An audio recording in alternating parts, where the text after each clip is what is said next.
Olá, estudantes! Nesta aula vocês irão aprender conceitos relacionados à análise de sistema de controle em regime permanente. Esses conceitos são importantes, pois ajudam a compreender o comportamento da resposta de um sistema de controle.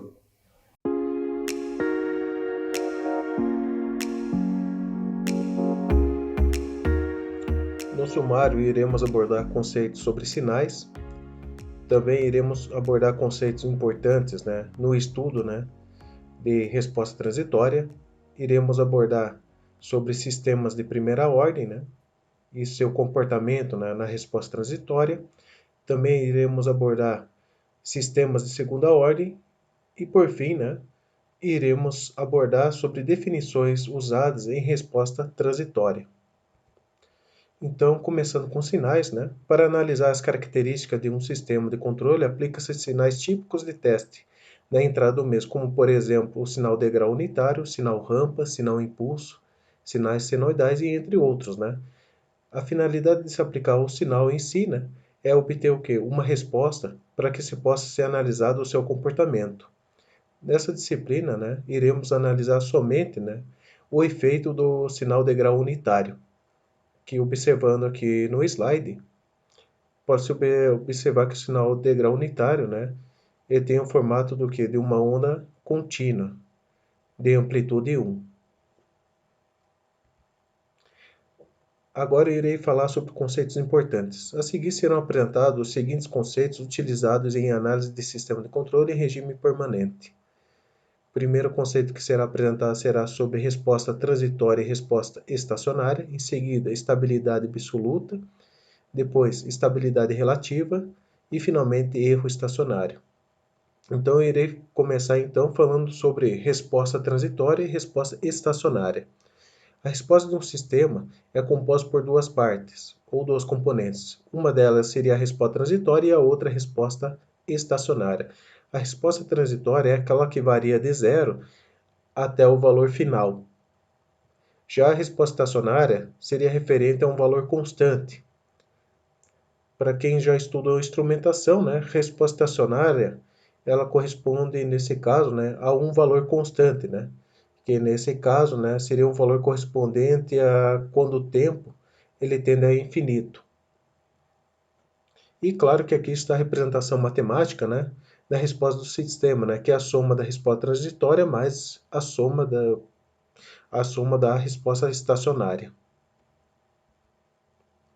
Agora, estabilidade absoluta. A estabilidade absoluta, ela define se um sistema ele é estável ou instável em regime permanente. Já a estabilidade relativa, ele define o grau de estabilidade do sistema, se ele apresenta muita oscilação ou não. O erro estacionário está diretamente relacionado com o grau de precisão do sistema de controle. Em instrumentação, o erro estacionário ele se refere ao quê? Ao offset, que nesse caso é o erro que ele sempre vai apresentar quando o tempo ele tende ao infinito. E esse erro ele está relacionado diretamente com o grau de precisão do sistema de controle. Agora irei falar sobre sistemas de primeira ordem. A função transferência de um sistema de primeira ordem pode ser representada pela seguinte equação, que se vocês olharem com atenção, é uma equação bem simples. Ao observar a equação, vocês podem ver que existe um parâmetro t maiúsculo. Esse parâmetro t maiúsculo representa a constante de tempo do sistema.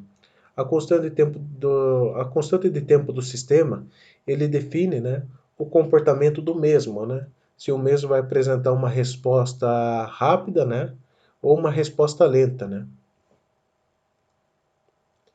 Por exemplo, um circuito RC, que vocês devem ter estudado em circuitos elétricos, é um exemplo de sistema de primeira ordem, que segue esse modelo de equação. E um sistema de primeira ordem sempre vai apresentar um gráfico, que sempre segue esse comportamento aqui. Também pode-se observar o seguinte, quando o tempo, considerando as condições iniciais nulas, quando o tempo ele inicia de zero até o tempo atinge o valor da constante de tempo correspondente, quando ele atinge esse tempo aqui, a amplitude do sinal de saída ele vai corresponder exatamente a 63,2%, né, da amplitude final do sinal. Isso é uma característica presente nos sistemas de primeira ordem. Aqui vamos para o nosso exemplo 1. Um sistema de controle de primeira ordem é representado pela seguinte equação a seguir, né, que vocês podem ver, né, é uma função transferência do domínio de Laplace, né, de primeira ordem. Aqui, nesse caso, está pedindo para gerar uma curva-resposta aplicando o sinal de grau unitário na entrada. Só que aqui, nesse caso, iremos realizar esse exemplo utilizando o software Octave Online. Que nesse caso é só copiar o link, né, e colar ele no seu buscador. Aqui nesse caso já tá aberto.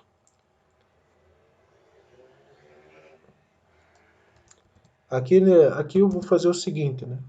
Eu vou digitar o comando, né, correspondente à função transferência, que seria 1, abre colchetes para escrever o vetor, né, que seria 0.4, 1.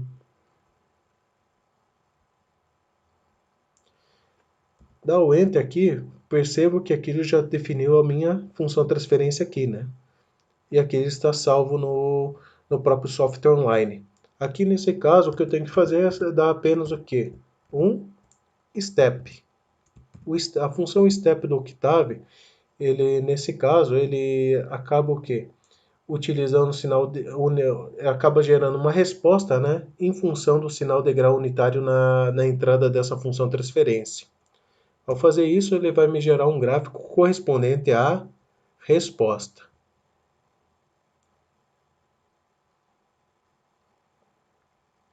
Agora, o que acontece se eu mudar, por exemplo, a constante de tempo ali, que claramente é 0,4? Por exemplo, se eu colocar uma constante 0,9, o que vai acontecer? Só por curiosidade. Como a constante de tempo é maior, o que vai acontecer? A resposta do sistema, ela vai ser o quê? Mais lenta. Por que mais lenta? Porque se vocês notarem com atenção, aqui o tempo ele foi de 0 até 5 segundos até atingir o valor final. Enquanto que antes era 0,4 a constante de tempo, o que aconteceu aqui? O tempo ele foi de 0 até 2 segundos. Ou seja, quanto maior a constante de tempo, mais lenta é o quê? A resposta do processo. Ok? Depois de ter falado sobre sistemas de primeira ordem, que são os sistemas mais simples, então vamos para um sistema que é um pouco mais complexo, né? Que é o sistema de segunda ordem. O sistema de segunda ordem é mais complexo que um sistema de primeira ordem, pois esse tipo de sistema pode apresentar comportamentos oscilatórios devido à presença dos polos complexos. E um exemplo de sistema de segunda ordem que vocês estudaram no passado é o circuito RLC, né? Que seria resistor, indutor e capacitor. A função transferência de um sistema de segunda ordem é representada por essa equação aqui, né? Como vocês podem ver, né? O expoente, né, mais elevado aqui dessa equação, né, é o 2, certo? E aqui vocês podem ver que, ao contrário do sistema de primeira ordem que possui um parâmetro, aqui nesse caso existem dois parâmetros. O primeiro deles seria a frequência natural, que é o ωn, e o Psi, que seria o coeficiente de amortecimento do sistema. O comportamento de um sistema de controle de segunda ordem ele depende dos parâmetros da frequência angular, né?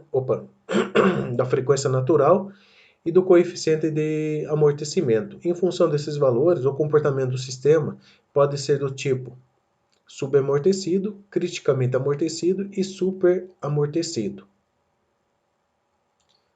Esses três comportamentos que eu acabei de citar aqui também eles são válidos, né, para estudos de circuitos elétricos, principalmente circuitos de primeira ordem e segunda ordem. Aqui nesse slide vocês podem observar com atenção, né, que um comportamento subamortecido ele acaba o quê? Apresentando oscilação.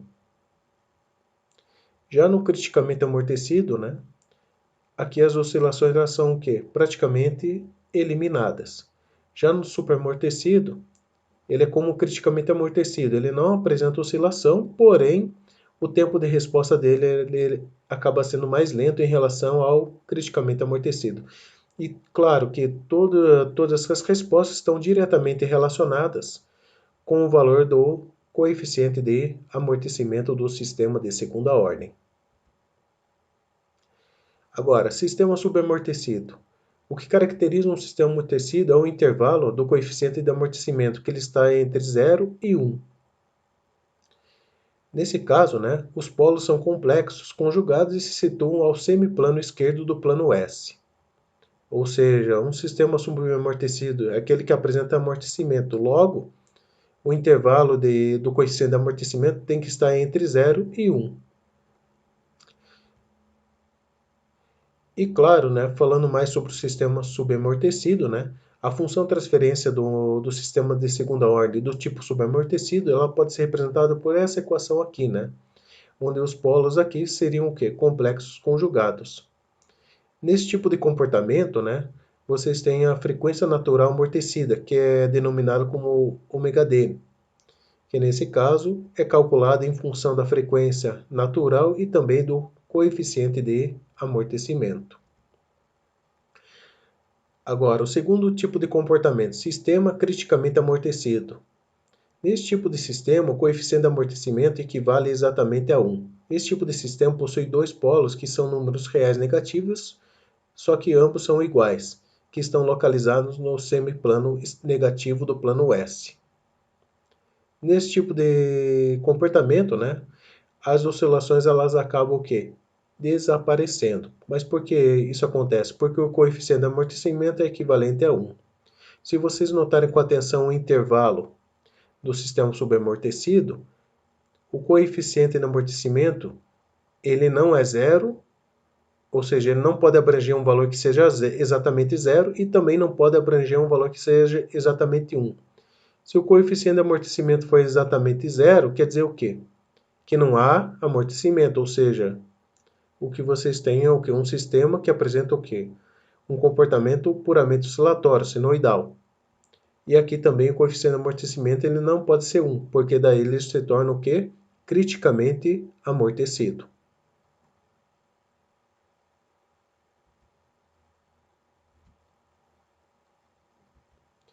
Agora, para o sistema superamortecido, nesse tipo de sistema, o valor de π é maior que 1. Os dois polos são números reais negativos, só que ambos são diferentes, que estão localizados ao semiplano negativo do plano S. Nesse comportamento, como eu falei antes, a resposta dele acaba se tornando mais lenta, em comparação com o sistema criticamente amortecido.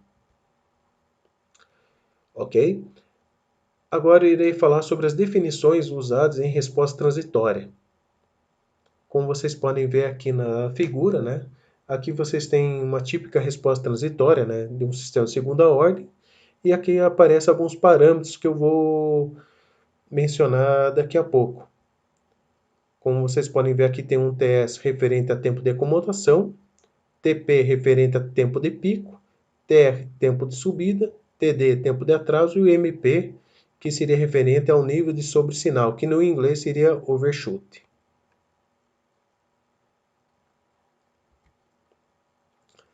Então, falando dos parâmetros, então vamos para o tempo de atraso. Trata-se do tempo necessário para que a resposta do sistema atinja 50% do seu valor final, isso pela primeira vez. O tempo de atraso é denotado por TD, ou seja, o tempo de atraso seria esse parâmetro aqui, que ele vai medir de 0 até TD, que se refere a 50% da amplitude da resposta final. Já o tempo de pico corresponde ao tempo em que a resposta do sistema atinge o pico do sobressinal. Esse parâmetro é denotado por TP, podendo ser calculado por essa equação, onde aqui vocês pegariam o valor do π, 3,1415, dividido pela frequência natural de amortecimento, ômega-d. Continuando, aqui vocês têm o tempo de subida, que corresponde ao tempo requerido, que passa de 10 a 90% ou de 5 a 95%, ou ainda de 0 a 100% do valor final. Claro que essas porcentagens variam de acordo com o tipo do comportamento do sistema de segunda ordem. Esse parâmetro é denotado por TR. Para sistemas de segunda ordem, sistemas subamortecidos consideram o tempo de subida de 0 a 100% do valor final. Para sistemas superamortecidos, considera o tempo de subida de 10 a 90% do valor final. Que voltando aqui no gráfico, o TR ele corresponde a essa variável aqui, como vocês podem ver aqui. Agora, continuando, máximo sobre sinal. É um valor relativo medido a partir da unidade e porcentagem correspondente ao valor máximo de pico da curva de resposta. O valor do sobresinal é calculado por essa fórmula aqui, que considera a resposta em função do tempo de pico, que corresponde ao valor máximo, menos a resposta quando ela tende a infinito, quando a resposta está o quê? Estável. Perceba que o máximo sobre sinal ele sempre é calculado em porcentagem.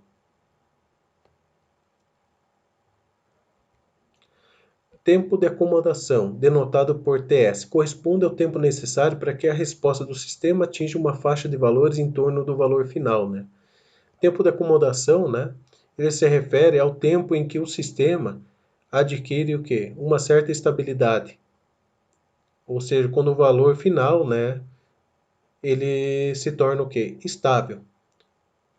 Aqui o tempo de acomodação, ele pode ser calculado por meio dessas duas fórmulas aqui, A primeira se refere ao critério de 5% em relação ao valor final da resposta e a segunda fórmula se refere ao critério de 2% do valor final da resposta do sistema, Que se observar aqui o gráfico, vocês podem ver que esse 0,05 se refere ao 5%, enquanto que o 0,2 se refere a esse valor aqui, Onde 0,2, que nesse caso é 2%, se refere ao quê? Uma faixa de valores menores do que a de 5%.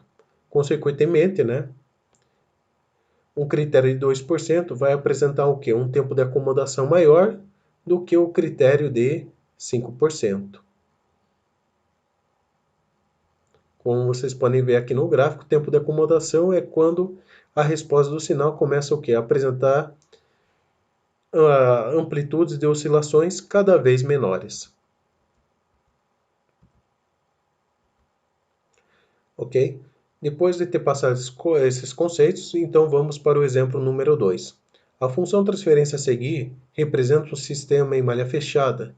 Se o mesmo for submetido a um sinal de grau unitário, então determina o fator de amortecimento e a frequência natural, tempo de pico, tempo de acomodação, para critério de 2%, considerando essa função transferência a seguir, que é uma função de segunda ordem.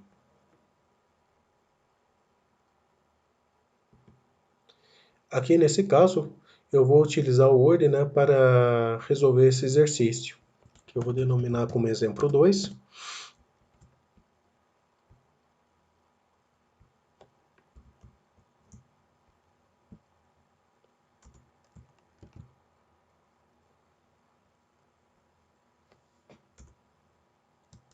E vamos para a solução.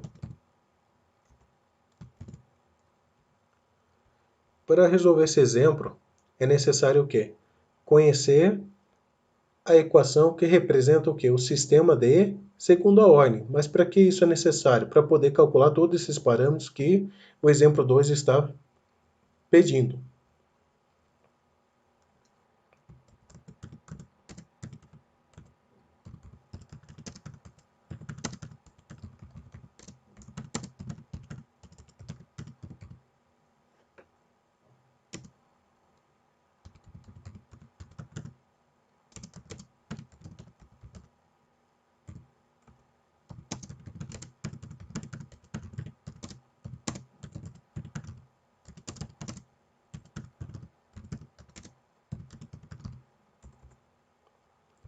E aqui nesse caso eu irei escrever a equação que representa o sistema de segunda ordem, que seria essa equação aqui.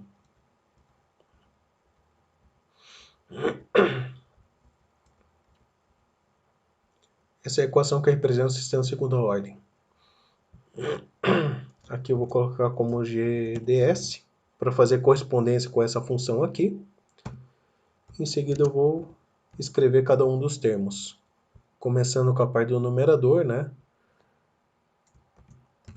Que nesse caso tem a frequência natural, que é o ômega n.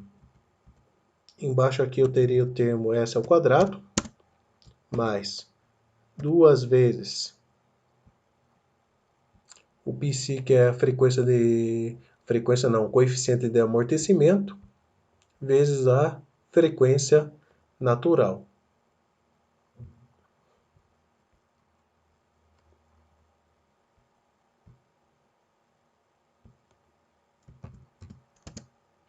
Só que esse termo aqui está multiplicado por S, mais o ômega n elevado ao quadrado. Ou seja, aqui está a nossa equação que representa um sistema de segunda ordem.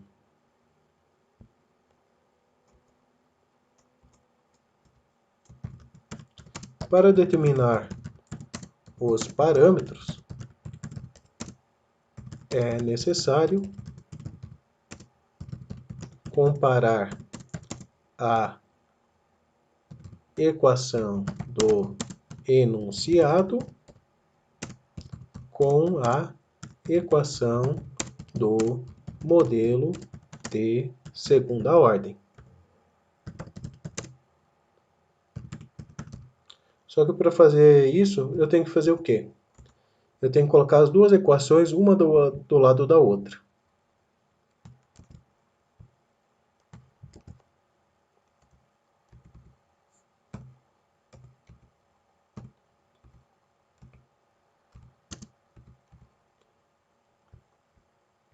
A equação do sistema do enunciado seria 4. Embaixo, S ao quadrado, mais meio vezes S, mais 4. Ok? Agora, para determinar os parâmetros, o que eu tenho que fazer aqui? Eu tenho que fazer uma correspondência, comparar parâmetro com parâmetro. Por exemplo, ômega n ao quadrado, que é a frequência natural, esse ômega n ao quadrado corresponde a quem? A 4, por exemplo. Como vocês podem ver na parte do denominador, perdão, na parte do numerador e no denominador tem o que? Um ômega n ao quadrado. Que isso aqui está fazendo correspondência a quem? A 4. Só que se vocês prestarem atenção também, né? Esse 2 vezes coeficiente de amortecimento vezes frequência natural está multiplicando S. E aqui nesse caso vocês têm o quê? O meio vezes S, ou seja, esse conjunto aqui corresponde a quem? A meio. Ok? Comparando as equações, tem-se que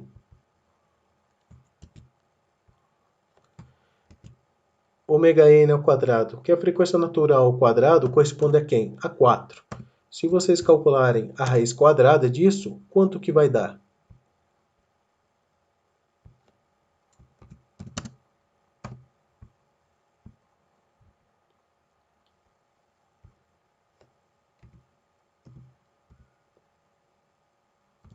Aqui nesse cálculo, a frequência angular deu equivalente a quanto?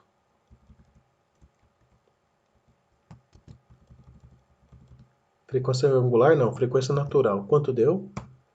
2 radianos por segundo. Ok? De forma semelhante que eu fiz com a frequência natural que está ao quadrado, também vou fazer com esse termo aqui, que está multiplicando S.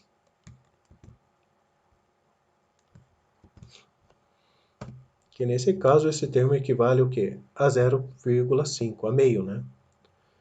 Que se vocês observarem aqui, né, para resolver isso, o que eu tenho que fazer? Eu tenho que usar a frequência natural que eu calculei antes, né? para achar o coeficiente de amortecimento, que resolvendo aqui ficaria quanto?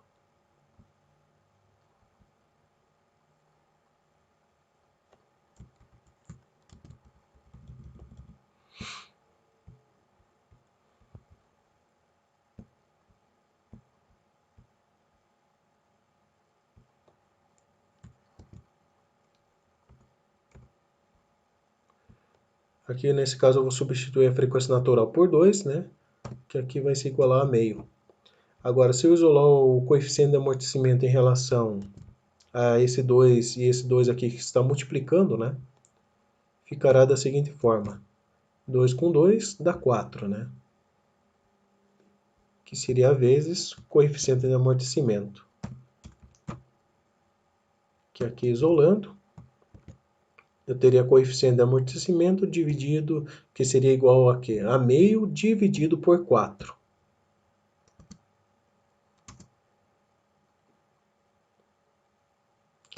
Esse cálculo aqui, né? Ele tem que dar igual ao quê? A 0,125.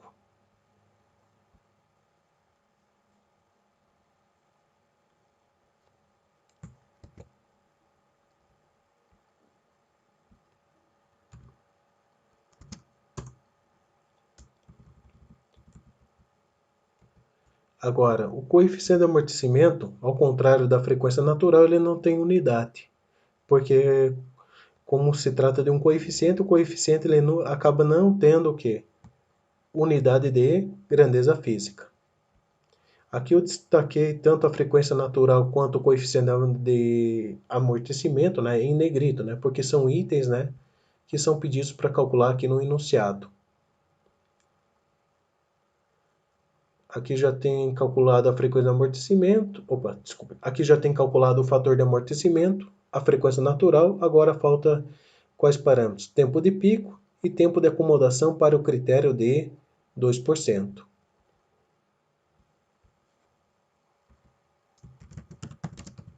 Agora, para o tempo de pico,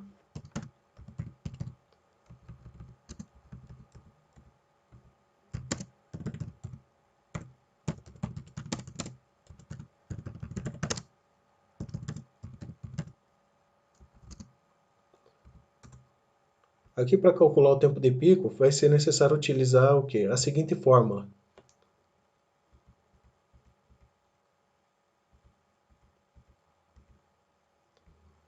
que seria essa daqui, que seria ATP igual ao quê? A π dividido por frequência natural de amortecimento, que eu vou escrever aqui.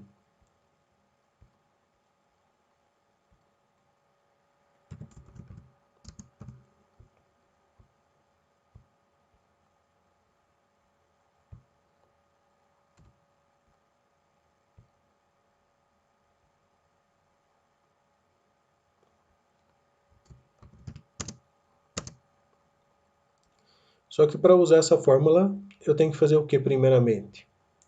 Eu tenho que calcular o que? A frequência natural de amortecimento.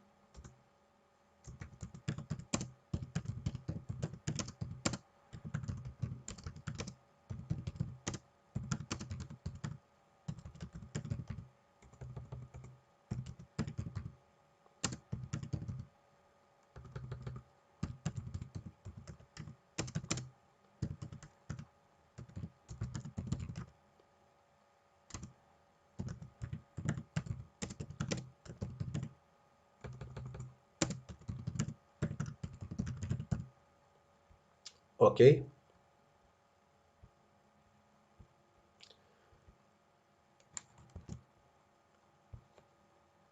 Só que para calcular a frequência natural de amortecimento é necessário utilizar qual fórmula?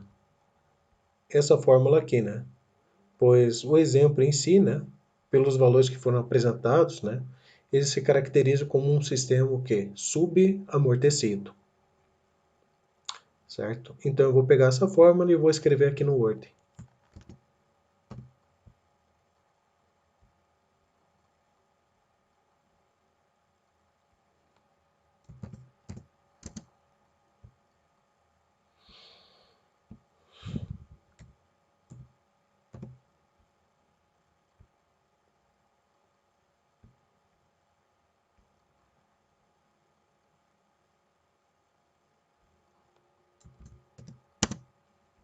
Ou seja, a frequência natural de amortecimento consiste nessa fórmula aqui.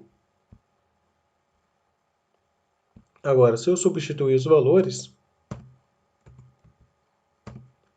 ficaria dessa forma aqui.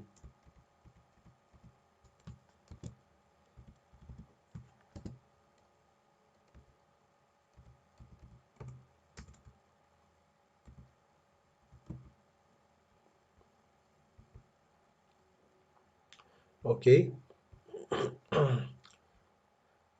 Esse cálculo aqui eu vou fazer utilizando o próprio Octave. Vou aproveitar e limpar a tela aqui. Aqui eu vou colocar WM como frequência natural, 2. E colocar EPC, né? O coeficiente de amortecimento que foi determinado antes, né? Como 0,125. Aqui no Octave eu tenho que usar ponto. Se eu usar vírgula, acaba dando erro. Aqui para cálculo, né? Eu vou colocar a frequência natural de amortecimento como WD. Que escrevendo aqui a fórmula seria o quê? Ômega n vezes. Aqui eu vou colocar a função da raiz quadrada que seria SQRT, abrindo parênteses. E aqui eu colocaria o quê? 1 menos, e eu vou abrir mais um parênteses para não dar erro, que seria o quê? 0,125 ao quadrado. Ou seja, essa fórmula aqui corresponde a essa fórmula aqui que eu acabei de escrever no próprio Word.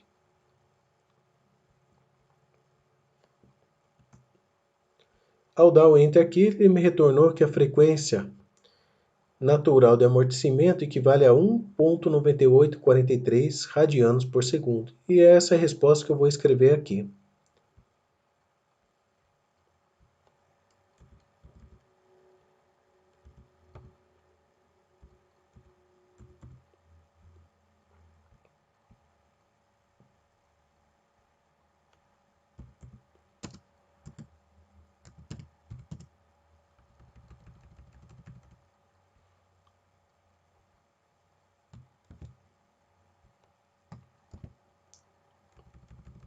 Ok? Só que o cálculo aqui ainda não acabou, porque eu vou usar esse parâmetro ainda para calcular o tempo de pico.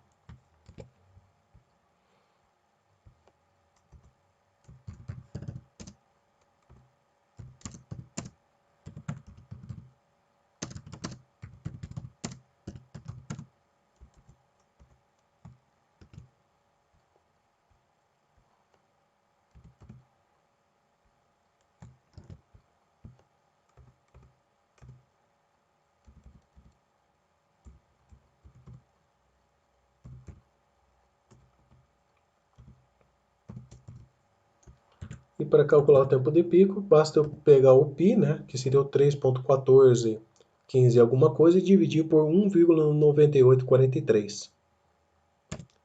E claro, né, como se trata de tempo, né, tem que ser medido em segundos. Aqui para fazer esse cálculo, né, eu vou aproveitar e utilizar o Octave, né, que aqui eu vou colocar TP igual ao quê?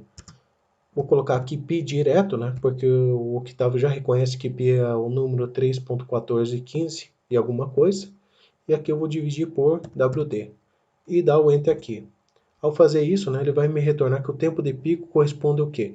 A 1,5832 segundos. Que eu vou colocar aqui, né? 1,5832 segundos, que é o tempo de pico.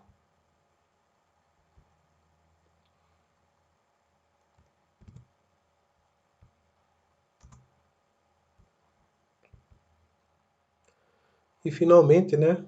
Agora falta o que? O cálculo do tempo de acomodação para o critério de 2%.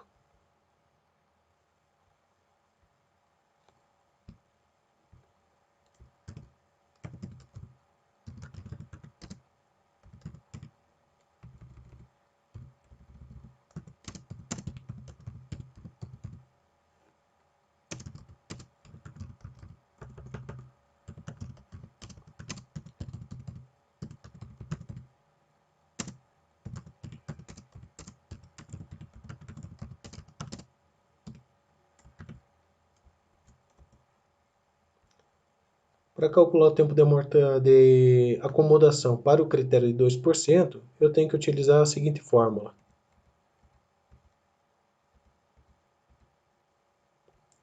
Que seria 2 dividido por coeficiente de amortecimento vezes a frequência natural.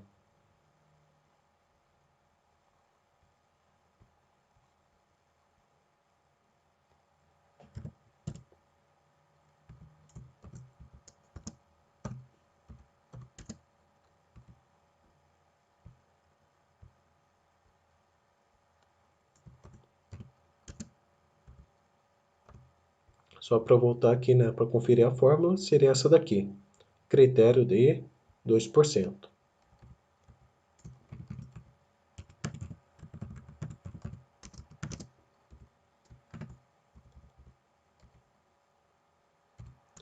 Ao substituir os parâmetros que foram calculados antes, aqui eu teria 0,125 vezes 2, né? Que foi calculado antes também. Vou colocar aqui, vezes 2. A parte de baixo seria o seguinte, 0,125 vezes 2 tem que dar o quê? 0,25.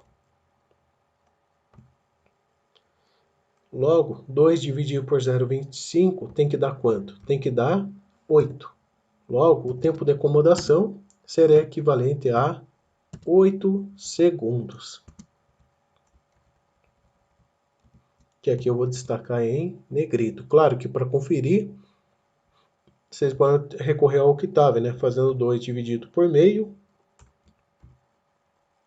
Meio não, desculpe, 0,25, né? É só observar o seguinte, se eu colocar vírgula aqui, ele vai dar erro. O certo é o quê? 0,25, que aqui dá 8. Ok?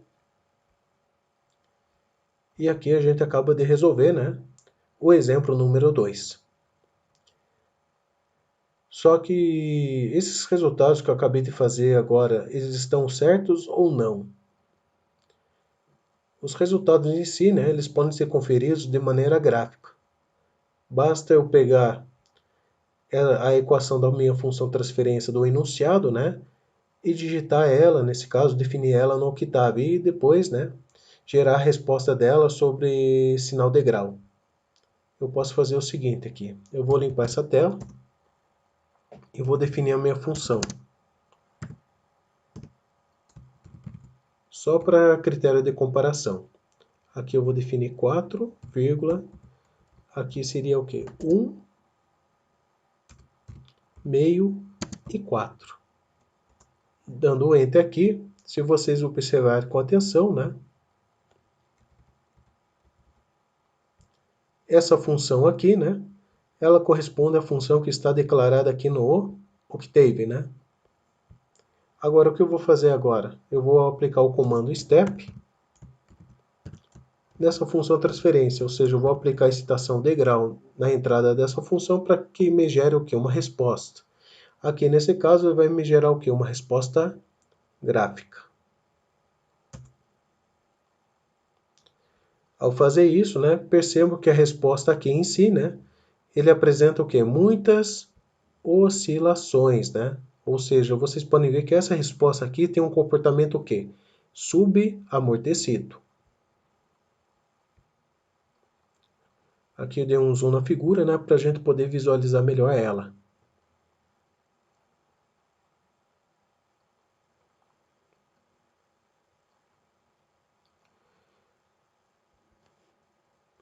Agora vamos comparar os resultados que foram obtidos.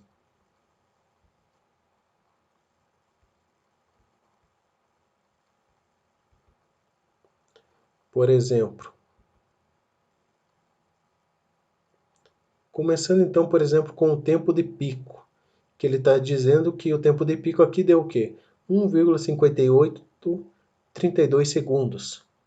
Aqui, se vocês forem ver, né, não dá para ver direito no gráfico, né, se aqui é 1,58, por causa da limitação do software, né, por ser online. Mas eu posso fazer o seguinte aqui.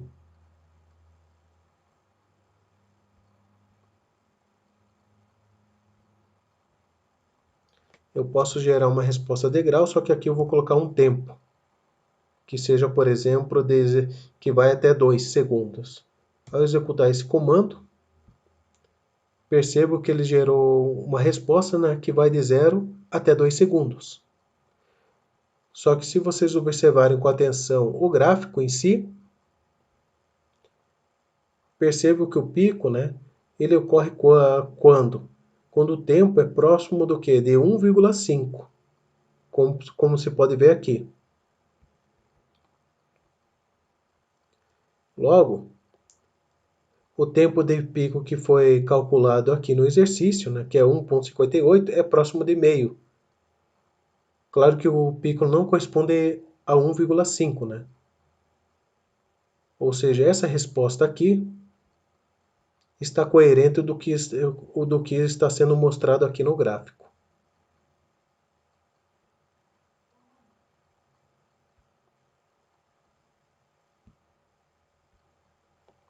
Agora eu vou fazer o seguinte.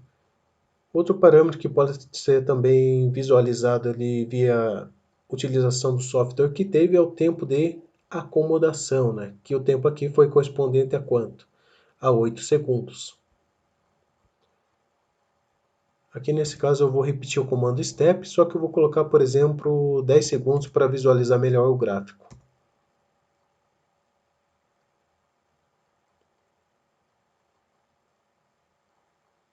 Talvez seja melhor colocar 8.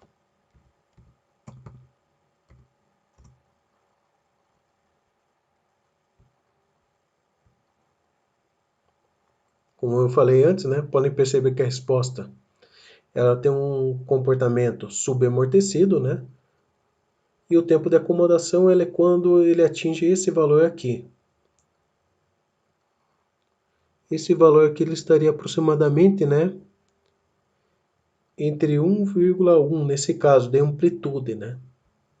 Aqui não dá para ver claramente, né, que aqui corresponde ao critério dos 2%, né? Mas por fórmula, né, ele diz que o tempo de acomodação para o critério 2% corresponde ao quê? A 8 segundos, né? Quando as oscilações elas começam o quê? A diminuir de uma maneira mais considerável.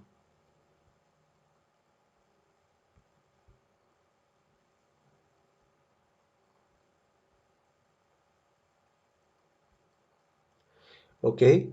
E aqui a gente acaba de encerrar a resolução do exemplo número 2. E agora vamos para o encerramento da nossa aula. Nesta aula foram apresentados os conceitos relacionados à análise de sistemas de controle em regime permanente. Esse conteúdo é fundamental na compreensão do comportamento de sistemas de controle.